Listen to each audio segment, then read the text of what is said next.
Dan, a lot has happened in a week for this team. A lot of changes, some new faces. Let's talk about it. Let's start with the trade of Roquan Smith and how this big picture affects this team moving forward. And where do you think the vision was when Ryan Poles decided to make this move? Remember, Kaitlin, when the Bears beat the Patriots 33-14 in New England? It feels like that was 14 years ago at this point with all that's happened over the last 2 weeks.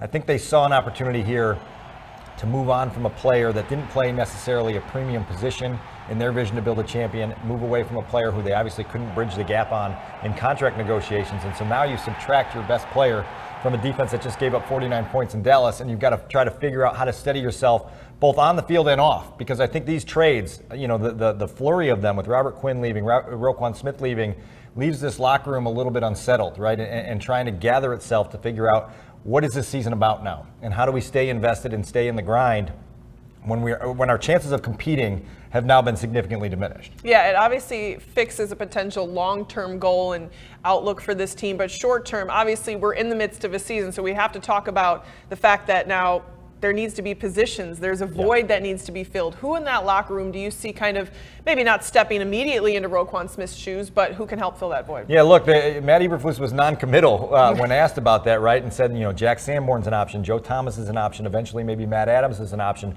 So they're going to try to cycle guys through. A.J. Klein, who they acquired in the Roquan Smith trade, could be a possibility, and figure out who helps them play defense at a level that allows them to be competitive, right? Like, I think we understand that this is not going to be a team that's in the hunt in the playoff race deep into December. And so now you still have to be competitive, and you still have to make growth, and you still have to make improvement. Losing Roquan also leaves a leadership void, because now your two week one defensive captains are gone, right? Robert Quinn gone, Roquan Smith gone, and now you've got replacements, right? And you've got to find leadership replacements, and whether that's a Justin Jones and Eddie Jackson, a Jalen Johnson. Guys have to step up and bring the energy and the emotion that this team needs to play with to make sure that this doesn't become a 3 or 4 week dip in their performance. Well, the Roquan Smith trade got some draft capital for the Bears, but they also sent a second-round draft pick to Pittsburgh to acquire wide receiver Chase Claypool.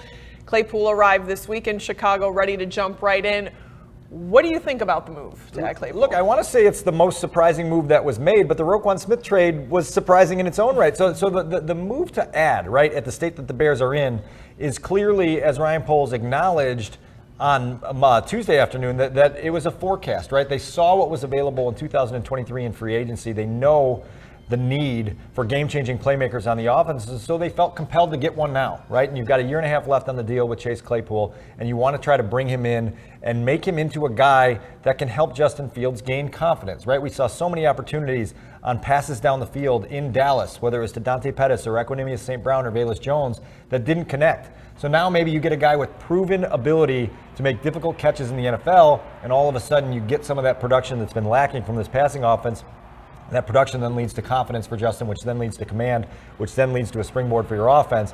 That's all big picture stuff. That's best case scenario stuff. I think it was interesting on Wednesday afternoon to understand that for Chase Claypool, he's just got to get his feet on the ground, right? He landed at O'Hare at 7:45, got to Hallis Hall at 10:30, was rushed out to the practice field a little bit after 1 o'clock. So his head's spinning right now. He's got a lot to digest before he can even be a regular contributor to the offense. But 6'4", 238 pounds, obviously another big-bodied receiver like N'Keal Harry. When you look at this wide receiver group as a whole, obviously the start of the season didn't have some of these faces and playmakers available to Justin Fields. And like you mentioned, we've seen this involvement of him and growing in the passing offense. Now they get set for the Dolphins on Sunday. Where should they take another step? Because they were able to score points the last 2 weeks. Yeah, the last 2 weeks, 62 points, right? And that's a really, really promising sign for an offense that seems to be getting itself unlocked. They've certainly established who they are identity-wise, right? Like, this is a team that's going to be run first and then try to work off that to bolster their passing game. You just want to keep seeing steps forward. We saw them in the month of October. Where we were on October 1st compared to where we were, on the last Sunday of the month was a totally different place. And so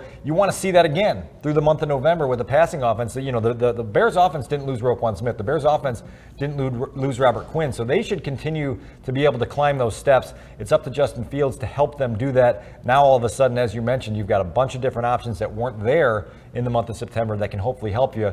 And now it's really about when can Chase Claypool be a every week difference maker for you. We'll see where they take that. And now finally that the trade deadline dust has settled for this team right now, right? Barring any major moves ahead. What are some realistic expectations as this team looks down the rest of the season? The defense has been stripped down a bit. They have some pretty good high-powered offenses coming in to Soldier Field the rest of the season. What are some realistic expectations? Well, micro level, my biggest concern is does the locker room stay invested? Do they stay bought in when two of their respected emotional heartbeat guys are out the door, right? There can be a dip there. And then when you start to lose games because of it, now all of a sudden the hits principle doesn't resonate as much as it might have in August in training camp when you weren't losing games. And so that's one thing I want to see, is that there's a continued investment through the end of the season. And then offensively, I think we just want to see that this offense doesn't go backwards, right? That they don't backslide. I think we got very frustrated in the final 3 years of the Matt Nagy era of hearing promises that weren't kept, right? Luke Getsy so far has kept his promise of finding ways to accentuate his players' skills, right, and do what's best for them to succeed. And you've seen growth, and you've seen production now on game days that are evidence of that growth. So let's continue to see that as we go along, and continue to see Justin's evolution into a quarterback that can hopefully give you a reason to sleep at night in January and February when you're trying to figure out what needs you have on the roster. Hopefully you don't get to that stage and say, boy, we might want to look at a quarterback here.